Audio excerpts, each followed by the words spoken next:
내 잔이 넘치나이다 라는 제목을 가지고 하나님의 말씀을 나눌 때에 크신 주님의 은혜가 임하는 시간 될 수 있게 되기를 바랍니다. 다윗은 시편 23편 1절에 여호와는 나의 목자시니 내가 부족함이 없습니다 라고 고백합니다. 그 이유에 대해서 2절에서는 공급하시는 하나님의 은혜가 있기 때문이다. 3절에서는 우리를 소생시키시는 은혜가 있기 때문이다. 그리고 4절에서는 우리를 보호하시는 은혜가 있기 때문이다.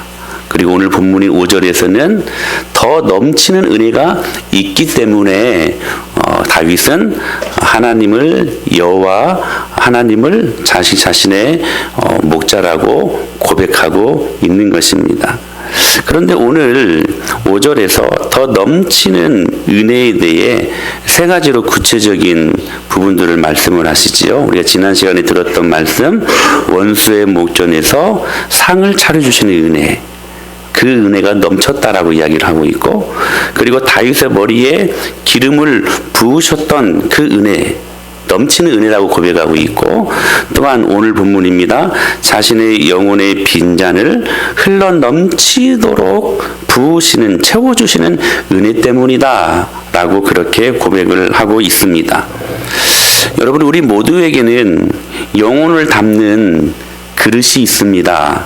바로 그 그릇이 우리 마음의 그릇입니다.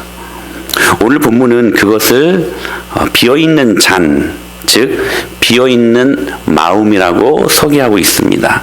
내 잔이 넘치나이다. 이에 대해서 예수님께서 이 비어있는 마음을 마태복음 5장에서 심령이 가난한 자의 마음이라고 또한 소개하고 계십니다. 그러니까 다윗이 고백한 이 잔, 비어있는 마음, 이것을 예수님께서는 심령이 가난한 자의 마음이라고 그렇게 덧붙여 소개하고 있는 것이지요. 산상에서 주신 첫 말씀, 심령이 가난한 자는 복이 있나니 천국이 그들의 것이미요. 그렇다면 여기 심령이 가난한 사람들의 마음은 과연 어떤 마음일까? 이 가난한 마음은 무엇을 의미하는 마음일까? 이 가난한이라고 번역된 이 단어는 원래 헬라어로 파산 선고받은 마음, 이 단어가 가난한이라는 단어의 원뜻입니다. 그러니까 이런 것이죠. 집안이 몰락해서 법원으로부터 파산 선고를 받고 거리에 쫓겨나가게 되어 가난한 자가 된 그런 상태를 의미하는 단어가 가난한, 즉 비어있는 마음, 이 모든 말씀의 원어적인 표현이라는 것입니다. 저 어렸을 때 제가 초등학교 6학년이었나요?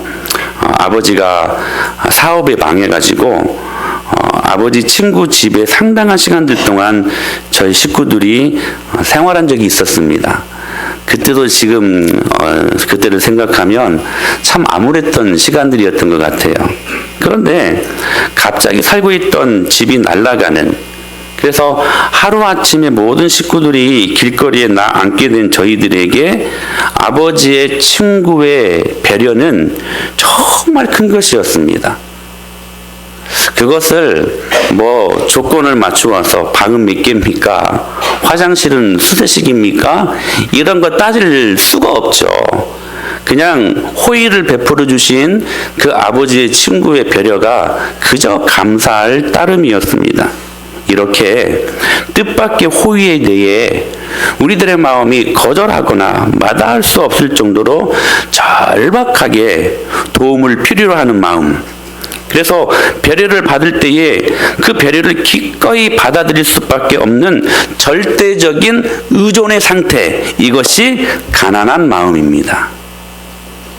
그러므로 여러분 꼭 기억하셔야 될 것이 있는데, 우리의 모든 영적 회복에는 반드시 순서가 있습니다. 회복이 있기 전에 먼저 심령이 가난해지는 일이 반드시 있게 되어 있다는 사실입니다. 마음이 한없이 낮아져서 하나님만 바라보고, 그분께로부터 오는 도우심 이외에는 다른 어떤 것에도 소망을 줄 수 없는 그런 마음 상태가 먼저 우리의 마음에 일어나게 되어 있다는 사실입니다. 여러분, 다윗의 마음의 상태를 한번 보십시오. 다윗은 얼마나 가난한 마음을 갖고 있었는지, 그 수많은 시간들 동안 광야를 지나면서 다윗의 마음은 그야말로 낮아질 대로 가난한 마음을 가지게 되었습니다. 심지어는 블레셋 아기상 앞에서 자신의 목숨을 구걸하며 침을 질질 흘려야만 하는, 그 안에는 모든 남자다운 기계도 사라지고 자존심, 모든 사나이다운 어떤 그 자부심도 사라진 상태, 철저히 낮아진 그 마음. 그러므로 여러분, 이 가난한 비어있는 마음은 우리가 무엇을 소유함에 있지 않습니다. 세상의 것들을 많이 갖게 되면 내가 조금 내 비어있는 마음을 채울 수 있을 거라고 생각을 하잖아요. 그러니까 이 가난한 마음을 유지하기 위해서 어떤 소유를 얻고자 할 때 결코 그 소유 때문에 가난한 마음을 가질 수는 없다는 사실입니다. 또 어떤 행동을 한다고 해서 가난해지는 것도 아닙니다. 종교개혁자였던 마틴 루터는 수도 생활에 있어서 남다른 열심을 가지고 있었던 사람이었다고 합니다. 맨 무릎으로 돌계단을 기어오르며 다리가 피투성이가 될 정도였다고 합니다. 그러나 아무리 행동으로 무엇으로 하나님의 은혜를 채우려고 했지만 결코 그는 채울 수 없는 영혼의 허기짐을 계속해서 경험할 수밖에 없었다라고 고백하는 것을 봅니다. 그렇다면 오늘 이 본문에서 소개되고 있는 이 비어있는 마음, 이 가난한 마음을 어떻게 경험할 수 있을까요? 하는 것입니다. 세 가지로 말씀드리고 싶어요. 첫째로, 먼저 자신의 영혼의 상태를 인식하는 것이 필요합니다. 뭐가 필요하다고요? 자기 영혼의 상태를 인식하는 것. 여러분, 이 인식이라는 단어를 언제나 잊지 말고 기억하시기를 바랍니다. 가난한 심령이 되기 위해서는 자신의 영적인 상태가 매우 궁핍하고 헐벗고 있고, 그래서 자신의 삶의 모든 불행과 불만족의 원인이 바로 잘못된 하나님의 관계 속에 기초하고 있다는 사실들을 여러분 인식해야 된다는 사실입니다. 다시 한번요. 자신의 모든 삶의 모든 불행과 불만족의 원인이 다른 것 아니라는 거예요. 소유의 많고 적음에 있는 것이 아니라 어떤 내가 행동을 취함으로 말미암아 그것을 얻고 못 얻고의 문제가 아니라 잘못된 하나님과의 관계 속에 기초하고 있다는 사실들을 기본적으로 인식해야 된다는 사실입니다. 그리고 그렇게 하나님과의 관계를 바르게 세우기 위해 하나님의 은혜가 절대적으로 필요하다는 사실들을 인정해야만 합니다. 자신의 영적인 풍성함과 신령한 만족으로부터 멀리 떨어진 삶을 살아가고 있는 자신의 처지를 보면서 그 상황을 견딜 수 없는 상황이라고 인식해야 된다는 사실입니다. 물질의 결핍이 우리 가정 안에 들어왔어요. 아, 이거 먹고 사는 문제가 이게 큰 문제네. 물질이 없어요. 돈이 없어요. 그래서 이거 나 못 살겠네. 이게 아니라 건강을 유지하다가 건강을 잃어버렸어요. 나 이제 죽게 생겼네. 이게 아니라 견딜 수 없는 상황이 어떤 상황이 되어야 되냐면 여러분의 처지를 보면서 하나님으로부터 멀리 떨어진 그 삶을 보고 정말 나 죽게 생겼네. 이 인식이 필요하다는 사실입니다. 그래서 예수님은 겟세마네 동산에서 기도하시면서 제자들에게 그렇게 고백한 적이 있었어요. 야, 제자들아, 나 죽게 생겼다. 죽을 지경이 되었다.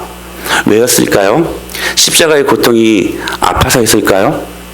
십자가의 그 극한 형틀이 두려워서 그랬을까요? 아니요. 예수님이 왜 죽을 지경이 되었냐라고 고백했냐면 상당한 시간들 동안 성부 하나님과의 관계가 끊겨질 것들을 생각해서 하신 말씀입니다.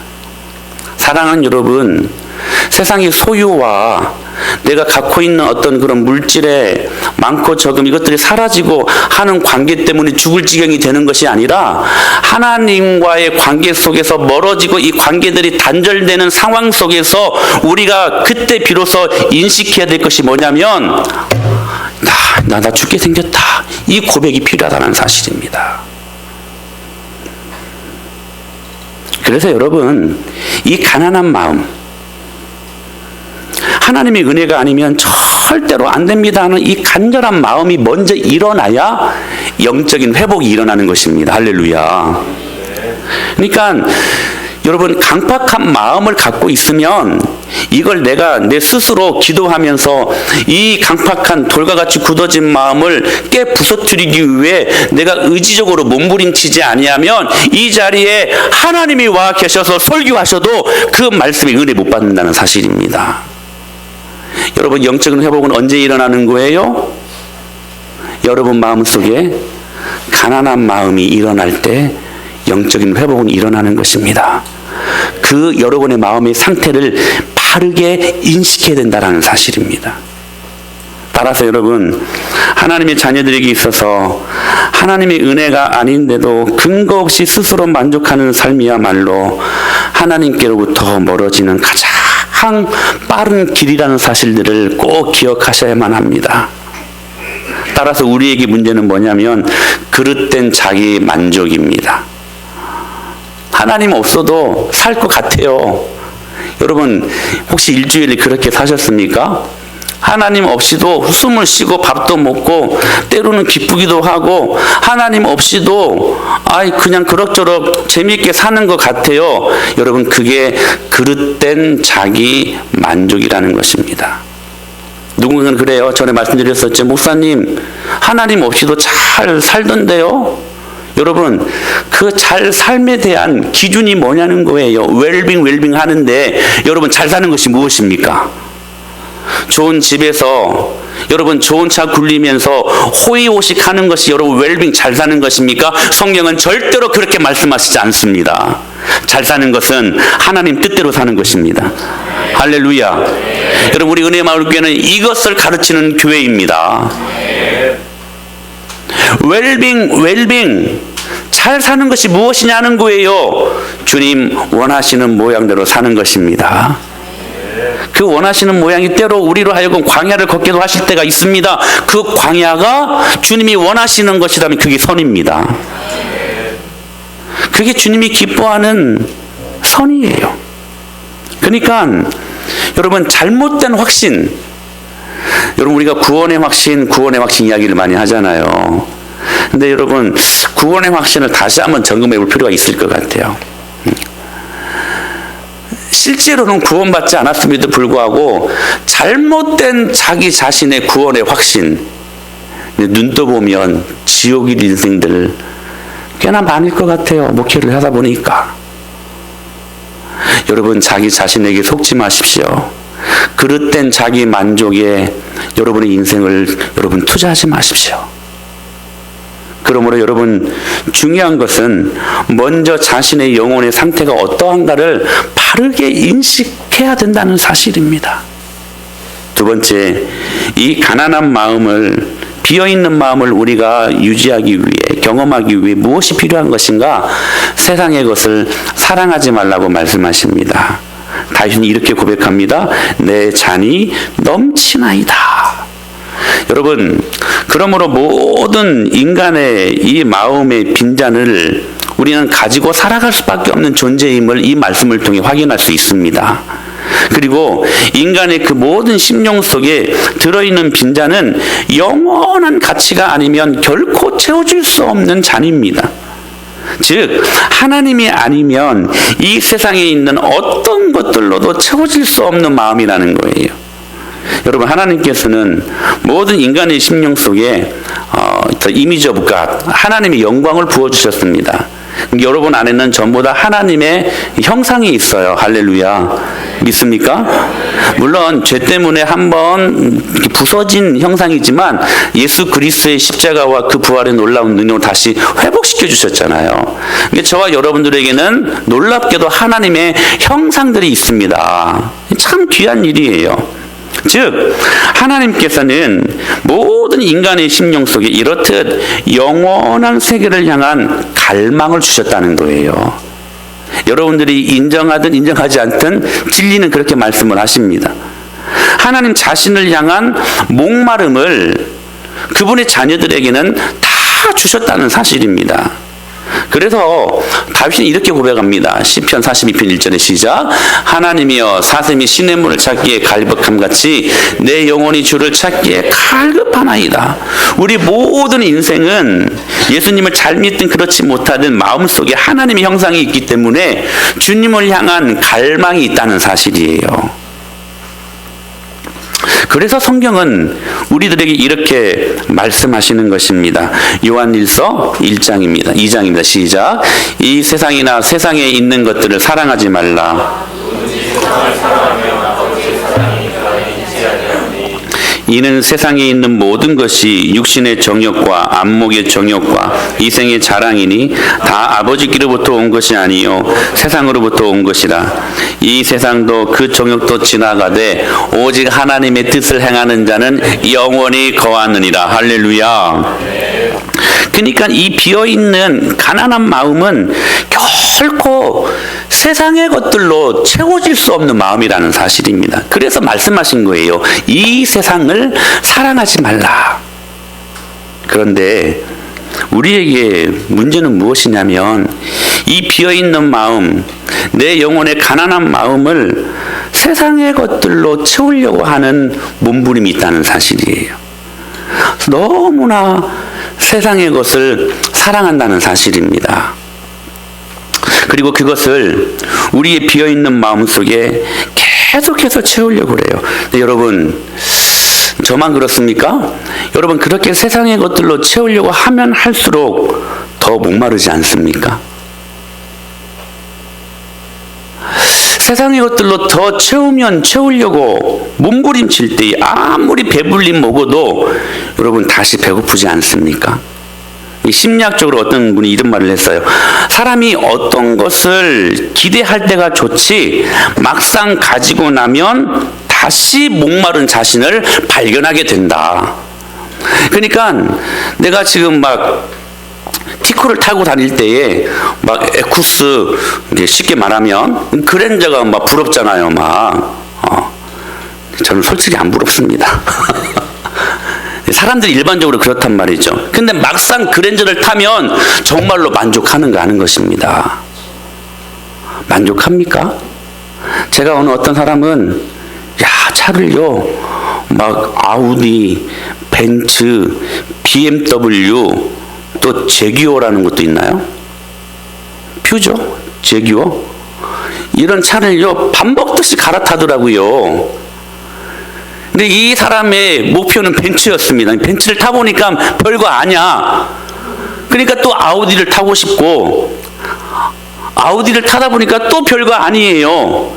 그러니까 다른 것을, 그러니까 계속해서 만족이 없는 거예요. 그러니까 그것을 하기 전까지가 기대가 되고 좋아 보이지 막상 하고 나면 또 다른 목마름이 우리 안에 생기게 된다는 사실입니다.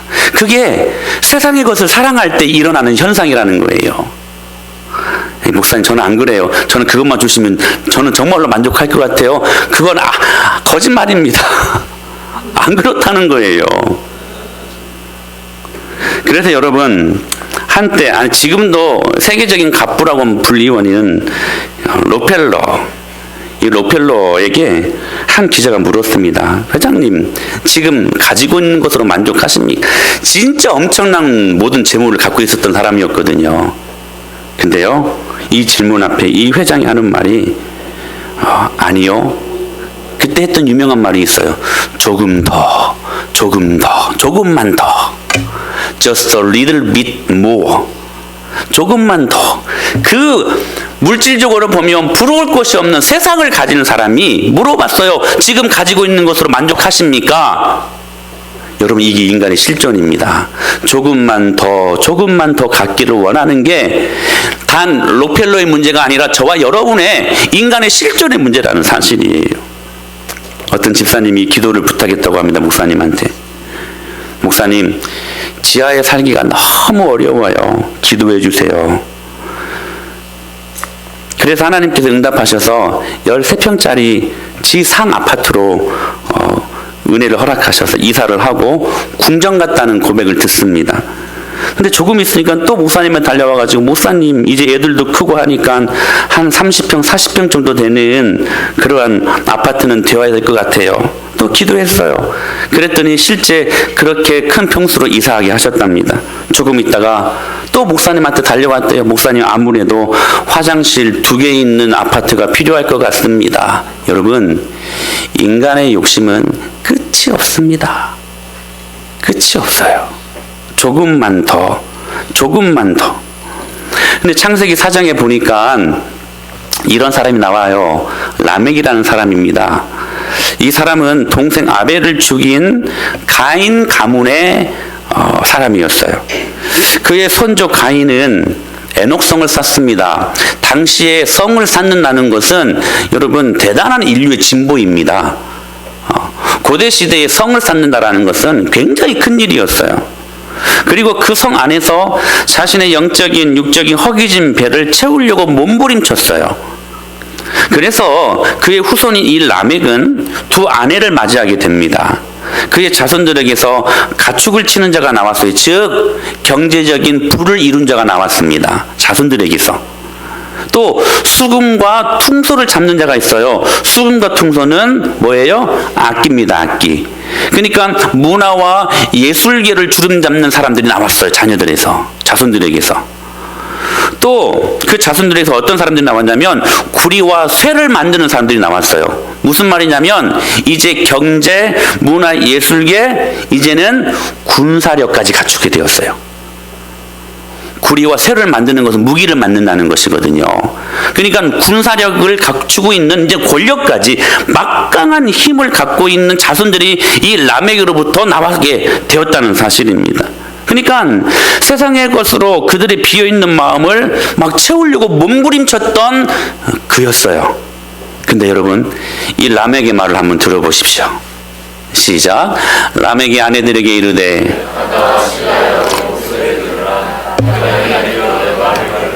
나의 상처로 말미암아 내가 사람을 죽였고 나의 상함으로 말미암아. 여러분 보세요. 자녀들이요, 경제, 문화예술, 그리고 군사력까지, 권력까지 거머쥐고 났다면 여러분 해피해야 되지 않겠습니까? 더 이상 만족이 뭐가 필요해요, 여러분. 근데요, 라멕의 이 고백을 들어보세요. 지금 두려움에 벌벌 떠는 라멕의 모습을 발견하게 됩니다. 아니, 다 가지면 만족할 것 같았다면 정말 만족해야 되잖아요. 근데 오히려 이렇게 고백을 해요. 나의 상처로 말미암아 내가 사람을 죽였고 이 모든 것들을 얻기 위해서, 나의 상함으로 말미암아 내가 소년을 죽였도다. 이것으로 말미암아 지금 자기 자신이 이 극한 어둠 속에서 벌벌 떠는 뉘앙스를 갖는 이 고백을 들어볼 수 있어야 된다는 것입니다. 사랑하는 여러분, 모든 것을 갖춘 이 라멕이 불안에 떨었던 것처럼 세상의 것들로 우리가 채워진다면 그것으로 만족할 수 있을 것 같은데 결코 그러지 않는다는 사실입니다. 마치 갈증이 난다고 바닷물을 마시면 더욱더 갈증이 나는 것처럼 우리의 비어있는 이 마음을 세상의 것으로 채우려고 할 때 더 증가되는 영혼의 갈증을 경험하게 된다는 것입니다. 여러분, 솔로몬 잘 아시잖아요. 다 누리지 않았습니까? 그는 1,000명의 처첩들이 있었고, 그리고 부, 귀, 영, 화, 금, 은, 보, 화, 명예까지 다 갖춘 자였습니다. 근데 모든 것들을 다 갖춘 솔로몬의 인생의 여러분 결론의 고백이 무엇이었습니까? 모든 것이 헛되고 헛되니 다 헛되도다. 그래서 어거스틴이 말했어요. 하나님, 당신은 당신을 위하여 우리를 창조하셨으므로 우리가 당신 품 안에 들어오기 전까지는 참된 안식이 없었나이다. 우리의 참된 안식과 쉼과 참된 만족이 여러분 어디에서부터 기인된다는 사실입니까? 예수님에게로부터. 여러분 파스칼이 이런 유명한 말을 남겼습니다. 같이 한번 읽어볼까요? 시작. 하나님이 인간을 창조하셨는데 채울 수가 없다. 채울 수가 없다. 채우려고 하면 할수록 더 어렵다. 마치 갈증이 났는데 소금물을 계속 마시는 것과 같다. 인간의 가슴에 빈 이 허공은 하나님으로만 채울 수 있다. 할렐루야. 그러므로 여러분 세상의 것들로 여러분의 빈 마음을 채우려고 하지 마십시오. 그격이 오늘 성경이 말씀하는 오늘 우리에게 요구하시는 주님이 하시는 말씀입니다. 세상을 사랑하지 마십시오. 한번 생각해 보십시오. 여러분 이 방탕한 세상이 우리의 존귀하신 예수 그리스도를 어떻게 대우하셨는지를 말입니다. 이 방탕한 이 더러운 세상이 우리의 존귀하신 흠도 없고 점도 없는 죄 없으신 예수 그리스도를 어떻게 대우하였는지 우리가 기억한다면 세상을 사랑하며 살아가는 것이 얼마나 나쁜 일인가를 우리가 기억해야 된다는 것입니다. 가령 이런 거죠.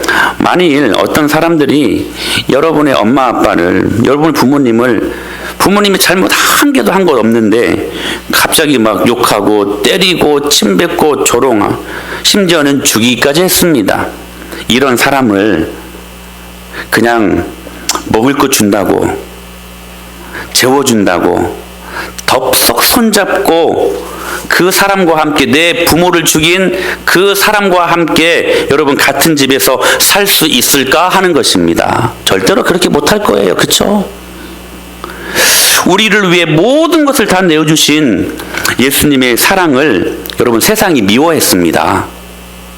이거 아셔야 돼요, 여러분. 그리고 그 세상을 구하러 오신 생명이신 예수님을 미워했을 뿐만 아니라 십자가에 갈기갈기 찢어 죽였습니다. 이게 실존입니다, 여러분. 그런데 우리가 어떻게 주님을 못 박은 세상의 피 묻은 손과 악수할 수 있고 그 세상의 것으로 우리의 비어있는 마음을 채울 수 있겠는가 하는 것입니다. 어찌 그토록 주님을 미워한 세상의 가슴에 우리가 그렇게도 평안히 안길 수 있겠는가 하는 것이죠. 사랑하는 여러분, 이제 우리는 다시 세상과 혼인할 수 없는 존재들임을 믿으시길 바랍니다. 아멘. 아멘. 이미 우리는 신랑 되신 예수님과 혼인한 거룩한 신부님을 믿으시길 바랍니다. 그러므로 여러분, 우리 예수 그리스도와 함께 우리가 결혼했다면 세상을 사랑하는 것은 외도하는 것입니다. 여러분 부부관계 속에서 외도는 상상할 수도 없는 것 아니겠습니까? 가정이 깨지는 가정의 파탄을 일으키게 하는 외도, 우리가 가정사만 봐도 이 외도는 정말로 심각한 것입니다. 그런데 하나님과 결혼한 예수 그리스도 신랑 되신 그분과 함께 우리가 혼인잔치를 이룬 존재들인데 세상을 사랑하는 것은 외도하는 것이라고 말씀하시는 것입니다. 그래서 그 비밀스러운 고백을 사도 바울이 이렇게 고백했던 거예요. 시작. 내가 그리스도와 함께 오직 내 안에 예수 그리스도께서 사시는 것이라. 이제 내가 육체 가운데 사는 것은 나를 사랑하사 나를 위하여 자기 자신을 버리신 하나님의 아들을 믿는 믿음 안에 사는 것이라. 할렐루야. 마지막 세 번째, 여러분 가난한 마음을 얻기 위해 정말 중요한 말씀입니다. 여러분 주님으로 채워지십시오. 할렐루야. 오늘 다윗이 그렇게 고백합니다. 내 잔이 넘치나이다. 여러분 말씀을 들으면서 한번 좀 웃어보세요. 이 말씀을 심각하게 들으세요. 이 기쁨의 메시지, 할렐루야, 여러분의 메시지가 될 수 있게 될 축원합니다. 다윗이 고백해요. 내 잔이 넘치나이다. 히브리 원문에 보면 정확히 이 말씀이에요. 시작.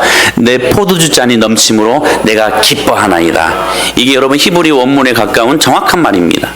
내 포도주 잔이 넘침으로 내가 기뻐하나이다. 그러므로 여러분, 여기 비어있는 마음의 잔은 무엇으로 채워져야 돼요? 포도주. 여러분, 이 포도주는 예수 그리스도의 보혈의 피, 십자가를 상징하는 단어입니다.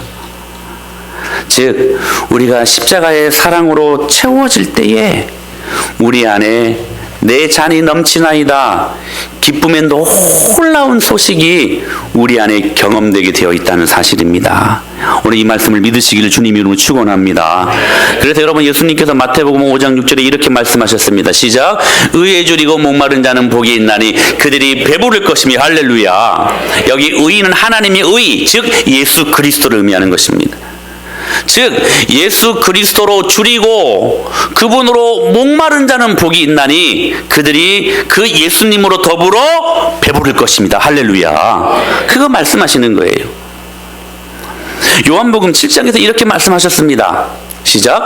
명절 끝날 곧 큰 날에 예수께서 서서 외쳐 이르시되 누구든지 목마르거든 내게로 와서 마시라. 나를 믿는 자는 성경의 이름과 같이 그 배에서 생수의 강이 흘러나오리라 하시니. 할렐루야. 즉 예수 그리스도로 말미암아 이 배에서, 즉 비어있는 이 마음에서 생수의 강, 생명력이 흘러나오리라. 할렐루야. 아멘. 여러분, 예수님으로 채워질 때에 우리는 비로소 내 잔이 넘치나이다 만족하고, 그때 비로소 우리는 여러분 기쁨을 경험하는 사람들이 되는 것입니다. 내 잔이 넘치나이다. 내가 포도주 잔으로 내 기쁨이 넘치나이다. 여러분, 이 말씀은요, 다윗의 정말 이 클라이막스, 하나님을 향한 신앙 고백이 클라이막스 부분이에요. 내 잔이 넘칩니다. 그러니까 넘치는 기쁨, 넘치는 환희, 넘치는 희열을 말씀하시는 거예요. 여러분, 시편의 시작이 어떻게 이루어졌습니까? 여호와는 나의 목자시니, 23편의 시작 1절에 여호와는 나의 목자시니 내게 부족함이 없으리로다. 부족함이 없다고 고백하잖아요. 근데 이 시편 23편의 끝자락인 이 말씀에서 뭐라고 고백합니까? 내 잔이 넘치나이다. 그러니까 예수 그리스도를 나의 구주로 삼고 그분을 영접하는 모든 사람들의 삶의 결론은 무엇인가? 넘치는 기쁨이라는 사실입니다. 할렐루야. 여러분 안에 그 넘치는 기쁨이 있냐는 거예요.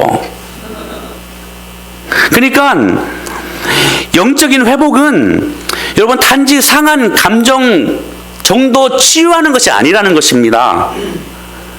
영적인 회복은 지난날의 상처에 대한 기억을 합리적으로 긍정적으로 바꾸어 보는 정도가 아니라는 것입니다. 여러분, 영적인 회복은 뭐냐면 심령의 부흥이 일어나는 것입니다. 할렐루야. 심령의 부흥의 불, 즉 기쁨이 일어나는 심령들. 할렐루야. 이때 예수님으로 채워질 때 일어나는 그 기쁨은 역설적인 기쁨입니다. 우리 같이 말씀을 보실까요? 시작. 우리가 사방으로 우겨싸움을 당하여도 쌓이지 아니하며 답답한 일을 당하여도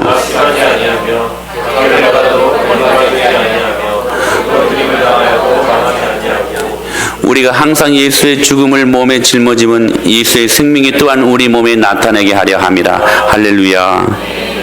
8절 9절 다시 한번 보실까요? 우리가 사방으로 우겨쌈을 당하여도. 여러분, 정상적인 자연인들의 삶의 결론은 무엇입니까?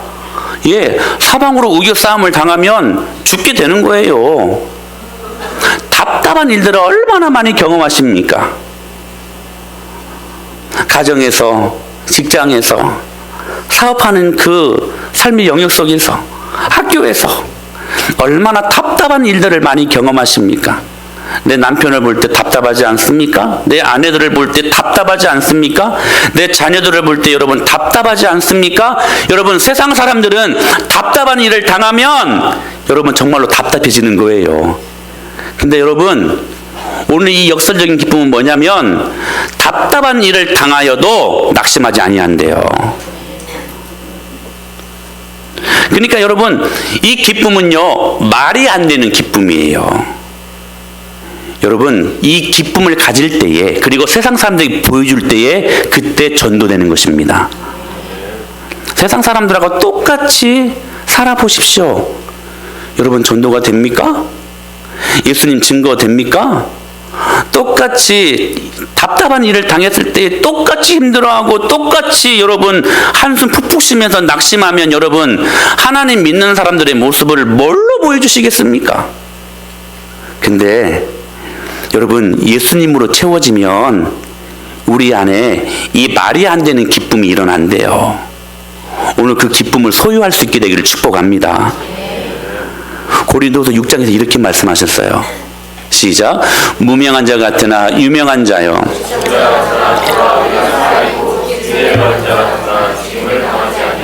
근심하는 자 같으나 항상 기뻐하고, 가난한 자 같으나 많은 사람을 부유하게 하고, 아무것도 없는 자 같으나 모든 것을 가진 자로다. 저와 여러분들이 이런 사람들입니다.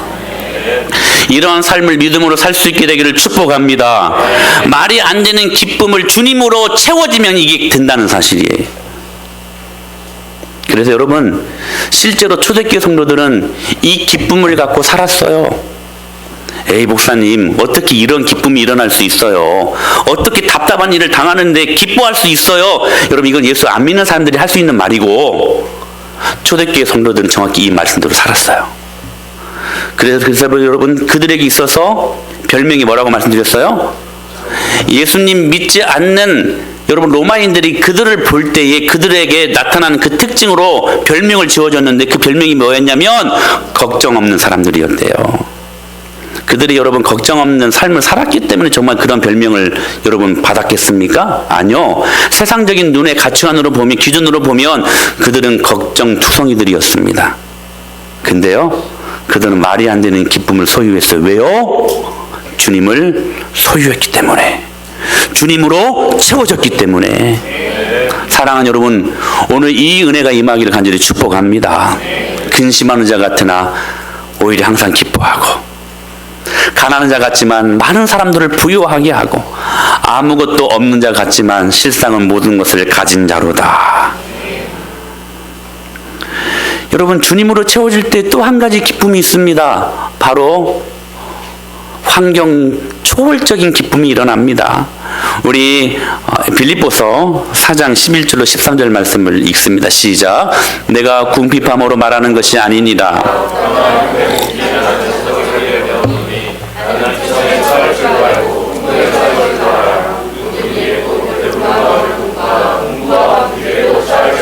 일체의 비결을 배웠노라. 내게 능력 주시는 자 안에서 내가 모든 것을 할 수 있느니라. 12절 말씀.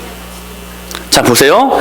비천에 처할 줄도 알고 풍부에 처할 줄도 알고, 정말로 이 환경이 딴판이잖아요.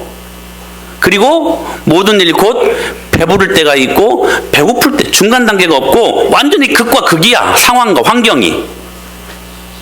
근데 지금 바울은 어떻게 고백하고 있냐면, 이 극과 극이 되는 전혀 딴판의 상황과 형편에 있다 할지라도 자신은 주님으로 말미암아 스스로 만족할 줄 아는 일체의 비결을 배웠대요. 그러면서 13절에 이 위대한 고백을 하는 것입니다. 내게 능력 주시는 자 안에서 내가 모든 것을 할 수 있느니라. 무슨 말씀이에요? 바울에게 있어서 그의 기쁨은 어떤 기쁨이었냐면 환경 의존적인 기쁨이 아니었어요. 여러분, 세상의 것들로 채워지게 되면 여러분 환경 의존적인 기쁨만 일어납니다. 무슨 말이에요? 무엇인가 내 뜻대로 되면 기뻐요. 근데 내 뜻대로 안 되면 이거 기뻐할 수 없는 거예요. 그게 환경 의존적인 기쁨입니다.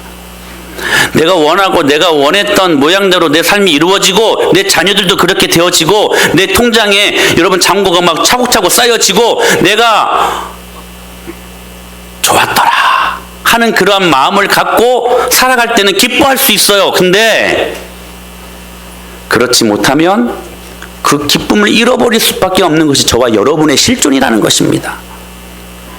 여러분, 사도 바울은 환경 의존적인 기쁨이 아니라 환경 초월적인 기쁨을 갖고 있었습니다. 할렐루야. 근데 여러분, 예수님으로 채워지면 환경 초월적인 기쁨이 우리 안에 임하게 돼요. 할렐루야. 세상으로 채워지려다 보니까 그 세상을 사랑한 나머지 그것들로 채워지고 나니까 환경 의존적인 기쁨이 일어나는 것이지, 주님으로 채워지면 여러분 환경 상관없어요. 내가 원하든 원치 않든, 내 뜻대로 되든 되지 않든, 여러분 환경 초월적인 진정한 기쁨이 우리 안에 임하게 된다는 사실입니다. 사랑하는 여러분, 오늘 이 기쁨이 저와 여러분의 기쁨이 될 수 있게 되길 바랍니다. 여호와는 나의 목자시니. 여러분, 이 대명제를 기억하십시오. 우리는 절대로 혼자 살 수 없는 존재들입니다. 여호와는 나의 목자시니, 이 표현은 여러분, 내가 그 목자에 뭐라는 거예요? 양이라는 거잖아요. 왜 우리에게 여러분 양 관계로 비유하셨을까? 왜 목자와 양의 관계로 비유하셨을까? 여러분, 양의 특성을 다시 한번 여러분 상기하시길 바랍니다. 양은 여러분 시력이 좋아요, 나빠요? 나쁘죠. 그래서 2m 이상의 것들을 못 봐요. 길을 걸어갈 수가 있어요, 없어요? 없는 거죠. 여러분, 빠른 다리가 있습니까? 아니요. 고집은 또 얼마나 센지. 여러분, 강한 발톱이 있습니까? 날카로운 이빨이 있습니까? 누가 공격해 오면 여러분 꼼짝없이 당할 수밖에 없어요. 왜 그런 양의 우리를 비유하셨을까? 우리는 목자 대신 예수님 없으면 살아갈 수 없는 존재라는 것입니다. 여러분, 이 말씀을 꼭 기억하십시오. 그래서 여러분, 하나님이 보시기에 가장 슬픈 존재들은 어떤 존재들이냐면, 하나님 없이도 혼자의 힘으로 살아갈 수 있습니다, 씩씩하게 살아갈 수 있겠노라고 고백하는 사람들, 하나님 보시기에는 가장 불쌍한 사람들입니다. 여러분의 실존은 뭐냐면 목자 대신 예수 그리스도가 필요한 존재들입니다. 그러므로 여러분, 그 목자 되신 예수 그리스도로 말미암아 우리의 이 비어있는 마음, 가난한 마음이 채워질 때에 우리 안에 일어나는 기쁨이 어떤 기쁨이냐? 역설적인 기쁨이다. 할렐루야. 환경 의존적인 기쁨이 아니라 환경 초월적인 기쁨이 우리 안에 임하게 된다는 사실입니다. 이 사람은 소유의 많고 적음에 기쁨이 좌우되지 않아요. 한순간은 조지 뮬러 목사님, 1만 번 이상의 응답을 받았다고 하는, 기도응답을 받았다고 하는 이 목사님 유명하잖아요. 고아들의 아버지라고 불리우는 이분이 이제 미국 순회 집회를 하면서 설교를 하고, 그 중에 굉장한 부자를 만났는데 이 부자가 은혜를 받았나 봅니다. 그 소문을 익히 잘 아니까 제가 당신이 거느리고 있는 그 고아들에게 선물을 좀 해주고 싶은데 원하는 것이 무엇입니까? 이때 이 조지 뮬러 목사님이 답했던 답이 굉장히 유명한 답입니다. 같이 한번 읽어볼까요? 시작. 예수님만 필요합니다. 주 예수님만 필요합니다. 그분이면 족합니다. 예수 그리스도면 족합니다. 할렐루야. 오늘 저와 여러분의 고백이 될 수 있게 되기를 축복합니다. 이게 다윗의 고백이었어요. 여호와가 나의 목자이시기 때문에 나는 부족함이 없습니다. 그러므로 내 잔이 넘치는 기쁨이 내 안에 있습니다. 예수 그리스도 한 분이시면 저는 만족합니다. 여러분, 이러한 삶의 고백이 저와 여러분의 삶의 고백이 될 수 있게 되기를 축복합니다. 그래서 이 기쁨으로 여러분 세상을 살아가시기를 바랍니다. 그때 주님이 붙여주시는 놀라운 축복을 경험하게 될 것입니다. 오늘 이 은혜를 경험하고 주님 앞에 세워지는 저와 여러분이 될 수 있게 되기를 살아계신 예수님의 이름으로 간절히 축복합니다.